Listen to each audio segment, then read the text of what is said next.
Next we have Chapter 6.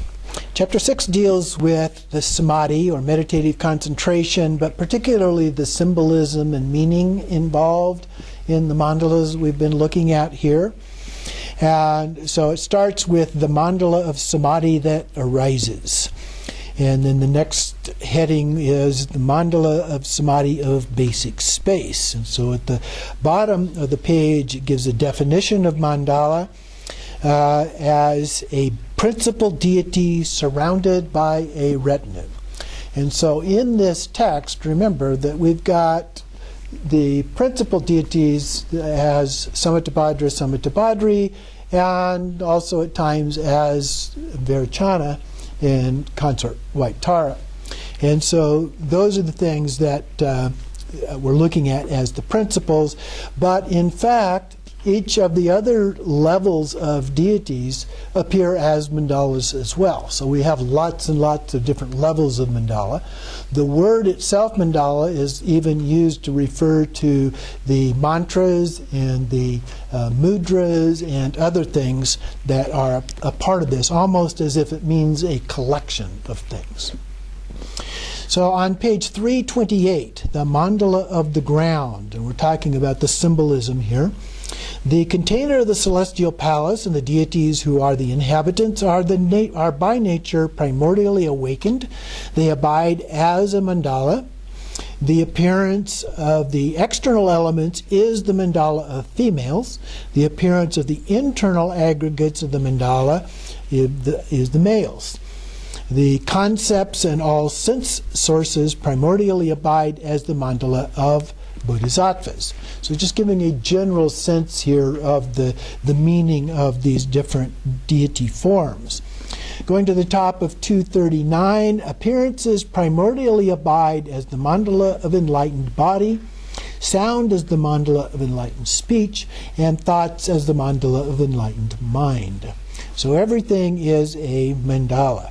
And then moving down to the middle of the page, since this mandala is primordially, spontaneously present, it is said to be the basis of everything.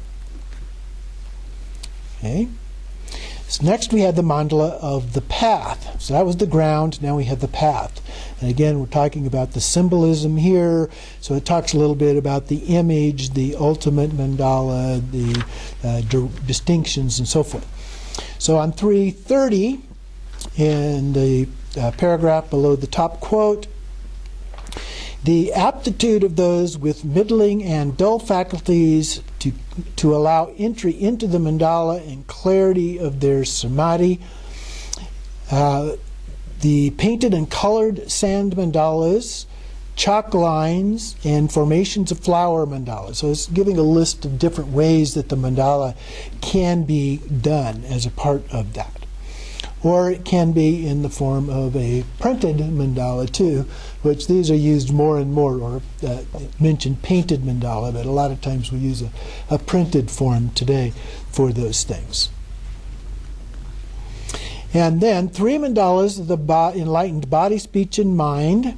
The mandala of the body is to visualize the body as the solitary deity, including the entire mandala of deities and their palace. Then, below the quote, the mandala of enlightened speech is to visualize and recite the mantra of the principal deity accompanied by the mantras of the retinue. In the daily practice, we do an abbreviated form of the mantra. Then at the top of 331, the mandala of enlightened mind is that by taking the 5 poisons of the path, of the 5 wisdoms without abandonment, samsara is purified in its place. Again, skipping the quote here, distinctions of the 3 mandalas include the support, the mandala of the palace, the supported, the mandala of the deities, and the indivisible, the mandala of great wisdom. So first is the arrangement of the directions as the fully endowed place. Second is the retinue surrounding the principal one as the fully endowed teacher. And third is the clear, wakeful awareness, the mandala of wisdom. And then at the bottom of the page, it talks about the self-emergent wisdom. as the indwelling wisdom of the intrinsic nature of Samitbhadra. And so concepts such as the 5 poisons emerge as the dynamic wisdom revealed as the 42 Buddhas, such as the 5 Tathagatas. So this awareness is the primordial mandala. The practitioner who knows this will never be separated from abiding within the great wisdom mandala of all that naturally emerges. So it's giving us an understanding here of how these things relate to each other and to some of the basic principles that we have studied and understand about these practices. So then we have the mandala of the result. Again, looking at the symbolism here. When the state of Samitbhadra is achieved, this is referred to as liberation in the ground of kayas and wisdoms, free from meeting and parting. In the next paragraph, this refers to the spontaneous presence of the mandalas of the Dharmakaya, Sambhogakaya, and the 3 kayas and 5 wisdoms, and the 5 great mandalas of enlightened body, speech, mind, qualities, and activities, and so forth. All of these various mandalas that we've been talking about. Then at the bottom of the page, the next section, the explanation of the cause for the mandala to arise. What is it that causes this? Having arranged the mandala of the clouds and of syllables, the intrinsic nature of all self-appearing Tathagatas appears as the mandala of Samitbhadra himself. All of these Tathagatas see those to be tamed with the intention to bring forth the mandala of greatness of the Tathagata himself. So the idea is to be able to help all beings be liberated into enlightenment. So then we have the actual mandala that manifests, and it goes through this in terms of the ground, path, and result. So first the ground. All categories of 4, so it gives different classifications of 4 here: earth, water, fire, and wind, form, feeling, perception, and reaction, and delusion, pride, desire, and jealousy. All 4 are primordially spontaneously present as the wisdom of the space of phenomena, evenness, discernment, and accomplishment. These are the 4 directions. So all of those other groupings of 4 things are represented by the 4 directions. Then we have space, consciousness, and hatred, 3, abide as the wisdom that is mirror-like in the center. The 5 elements are the 5 females, the 5 aggregates are the 5 males, the 5 poisons are the 5 wisdoms, and all as mandalas. Phenomena and enlightenment primordially abide as the spontaneous present, which is the intrinsic nature of the great perfection. So we're bringing in the nature of Dzogchen here, or Rigpa. So we're transcending the normal way of viewing these things. A practitioner must utilize the mandala without abandoning, accepting, refuting, or establishing the phenomena of apparent existence. Okay, so again, we're transcending. Yeah, that's there, but it's not real. We don't try to analyze it and so forth. This ultimately reveals the dynamic energy of the mandala without accepting or rejecting whatever arises or appears. So then we have the path, which is most of this chapter, and we look at the actual mandala and the result. So it starts with the actual mandala of samadhi, including both the celestial palace and the deities. So this first part is the support as this of the celestial palace. So the palace, the ornaments, the seats, all of those things are included here. So the 4 wisdoms are the 4 spokes of the wheel, 4 directions, including the white, the circular rim of the wheel, indicating wisdom free of elaboration. The four immeasurables are the 4 sides with their gateways and porticos, and the shape is entirely square. The 4 doors to perfect liberation are represented by the portals. The 8 doors to perfect liberation are indicated by the 8 pediments, not impediments, pediments. And the entrances to the peaceful mandala are 2 stories high. And moving below the quote and another line down, Sambhogakaya deities appear inside the inner doors. Namanikayas appear on the outer portico. In the next paragraph, the ornaments, the indications of the 37 branches of awakening and so forth, are the umbrella, victory banner, and the musical instrumentation.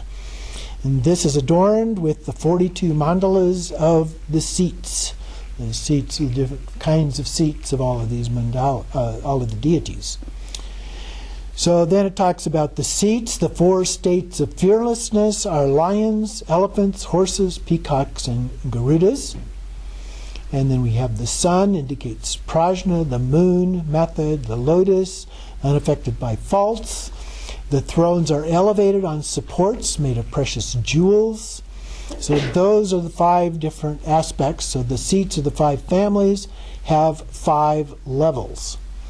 So those of Samattabhadra and Samattabhadri have 4, those of the Sattvas have 3, and each of the 6 sages have a lotus seat. Now each gatekeeper has a single sun seat.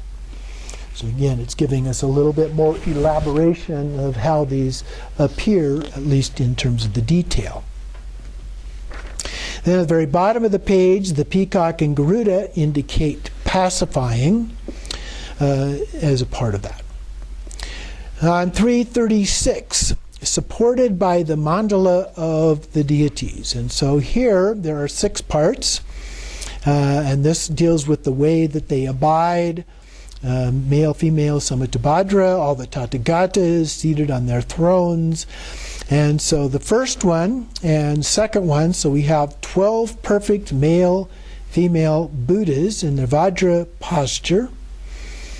And then the third and fourth are the male, female Sattvas in the posture of Sattvas with the right legs extended and left drawn in. The fifth one relates to all the gatekeepers that appear as generals. They may face outward, the stance of warriors. And then the sixth one are the sages, and each in the form of each class of being, because each set of sages represents one of the 6 classes of beings. And they stand like provincial rulers. Then we have where the deities abide. So we have the 5 male kings and the 5 male queens. And so that language, the kings and queens, are used instead of the deities and consorts here. With Virachana, and it goes through each of these. I won't give all of these, but it goes through each of the Buddhas and the consorts, as well as the Bodhisattvas and so forth that we've looked at before, and you can look at each of these separately. And then at the bottom of the page, at the front and back of the principal ones, so this would be Virachana and Akasha Vishvari, or White Tara, are the subject Samattabhadra as the arouser of radiant, and object Samattabhadri as the basis of the arising of radiance. So it's from them that all of this arises. Since both of them reside on the inner portico to the east and west, all mandalas arise from them. And if you recall, when we were looking at this last week, the positioning of these, that they are up above, they're not in the center, but above and below that area. So that's what it's referring to here as not being in, as being in the inner portico of east and west. Then on page 337, down about 5 into the 5th line, when the portico is mentioned, it refers to the male, female Samattabhadra, who are the basis for the arising of the inner radiance. Male, female Samattabhadra are actually the 5 families. In addition, the 42 peaceful ones And then during samadhi, another few lines down, during samadhi, when the male-female Samattabhadra are visualized at the heart of the principal ones, the mind is sustained within the essence of clear light. So again, just like in Dzogchen, we focus on the nature of clear light, or Rigpa. Visualizing the Dharmakaya male-female Samattabhadra the size of a thumbnail, clear light is sustained. And then, since the pure land of the Dharmakaya is free from elaboration, that is where the male-female Samattabhadra abide. From that, the 5 male-female Sobhokakaya families abide, evenness of the 4 in the evenness of the 4 times. And then from that, Vajrapani, Vajrasattva, and the 6 sages, and others abide in the worlds of those to be tamed. And then Shakyamuni, the hearers, the solitary realizers, the individual practitioners on the path of accumulation and unification, see him as Nirmanakaya. And the Bodhisattvas see him as Sambhogakaya. The conquerors of the 4 demons are at the 4 gates, including the east. So we have Yamantaka, Mahabala, Hayagriva, Amrita Kandali, and their consorts, which are listed, and so forth, and their positions and other descriptions of each of them. Then on the next page, just above the middle paragraph here, at the end, since Samattabhadra is the teacher of the Tantra, it is not required that he abide in the center.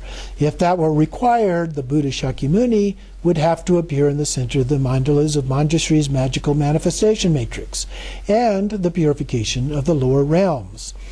In some Kriya Tantra mandalas, Shakyamuni and Vajrapani are positioned as the central deities. Due to the fact that Virachana and Akshobhya are the teachers, they would have to be in the center. That is not the case. There is no way to prove that the principal one and the retinue are reversed. So then the actual meaning of this is that the male and female Samattabhadra reside on the portico. Indicates that the radiance that arises from the ground, not that they are principal. Akshobhya is not positioned at the center because enlightened mind is being indicated by Virachana, the teacher. Okay, so Samattabhadra is not at this point the teacher. Virachana becomes the teacher for Samattabhadra. And then on the top of page 339, we have the hand emblems. So we have Virachana holding a Vajra in the right hand, representing indivisible emptiness and compassion. Akshobhya holding a wheel, severing the net of passions, turning the wheel of Dharma Chakra. Radhasambhava holding a jewel, filling the needs of all beings and spontaneously present qualities. Amitabha holding a lotus, purifying attachment in space and knowing beings with discerning wisdom. Amoghasiddhi holds a sword, severing the passions of beings through the 4 enlightened activities. In his first left hand, Virachana holds a bell while embracing his consort with hands crossed at his heart. Others hold their hand emblems previously mentioned, and the consorts' right hand emblems are the same as the male deities. In their left hands they hold the jeweled wisdom bells ablaze with light while embracing the males. Just below the quote, the first 2 main hands hold a Vajra and bell, the next 2 hold a wheel and lotus, the final 2 a sword and jewel. So they have multiple hands. I think they have six arms, 6 hands here. And the remaining 4, including Akshobhya, are similar. The other deities are similar. All male deities, this is the next paragraph, all male deities have 3 faces and 6 arms. All consorts have 1 face and 2 arms. Then on the top of page 340, the hand emblems of the sattvas. So just below the quote, first we have Manjushri holding a Nupala flower, Maitreya with a naga branch. Guhyagarbha holds a jeweled spout. Vajrapani, a vajra. Akashagarbha has a sword. Avalokiteshvara, a lotus. Nivarana Vishkambem has the precious wheel. Kuntazampo holds a jeweled sprig. And then in the next paragraph, all their consorts hold pleasing objects. And then again, it goes through all of these for each of the consorts, holding mirror, rosary, a veena, a bell, a vajra, and so forth, down through all of these. And then we have the 6 sages. We start with Indra, with the veena, Vimachitra, holding a sealed and sword, and so forth. And again, down through each of the 6 sages and what they are holding. Then we have Samatabhadra and Samatabhadri with no hand emblem. Not surprising, since Samatabhadra and Samatabhadri typically appear with no kinds of clothing, ornamentation, or anything like that. Then we have the 4 gatekeepers, starting with Yamantaka, and what he is holding, a skull cup, and then we go through the other ones, the 4 consorts, and so forth. Then we have the appearance of the body colors. And so it goes through each of these with Varachana with consort, Kuntazampo with consort, and the sage of the demigods, all blue, Akshobhya with consort, Kshitigarbha with consort, the sage of the god realm are all white, Ratnasambhava with consort, Akashagarbha with consort, the sage and humans are all golden, Amitabha with consort, Avalokiteshvara with consort, the sage of the deprived spirits are all red, Amoghasiddhi with consort, Vajrapani with consort, and the sage of the animals all green. So then the root tantra mentions and so forth. And this indicates the taming of beings through activities and qualities. So there are combinations of various colors that can also be, he goes through several of these, white and yellow, reddish green, and so forth. So several of these have actual combinations of different colors as a part of that. Then we have their demeanors. And so their bodies are soft and smooth, they're flexible, perfectly proportioned, well-toned, vital, supple, and upright. They are soft and youthful in appearance. Their bodies possess the beauty of the major and minor marks. So they are stainless. Their color is extremely vibrant. They're shimmering. They are spontaneously attractive with majestic splendor. Then we have the way the light rays radiate from the 6 great places on the deity's bodies, as well as every pore. So just radiating light in all direction from all over. The 6 places are the crown protuberance, the coil between the eyebrows. The coil between the eyebrows is a coil of hair that's supposed to be right there in the Buddhas. The throat, the heart, the navel, the soles of the feet. The colors are the blue, golden, red, white, violet, and color of crystal. Violet means pale red in this case. Crystal's a whitish blue and extremely clear. These 6-fold light rays radiate into the 10 directions along with billions of light rays. The male and female gatekeepers reside within a blazing expanse, like the fire at the end of a kalpa. As chains of fire into the 10 directions, the fearsome ones reside in the midst of this vortex. It pervades the sky without center or circumference, as the spontaneously present inconceivable mandala of samadhi. This meditation is the nature of the sacred primordial wisdom. So that concludes the actual mandala part here. So take a short break.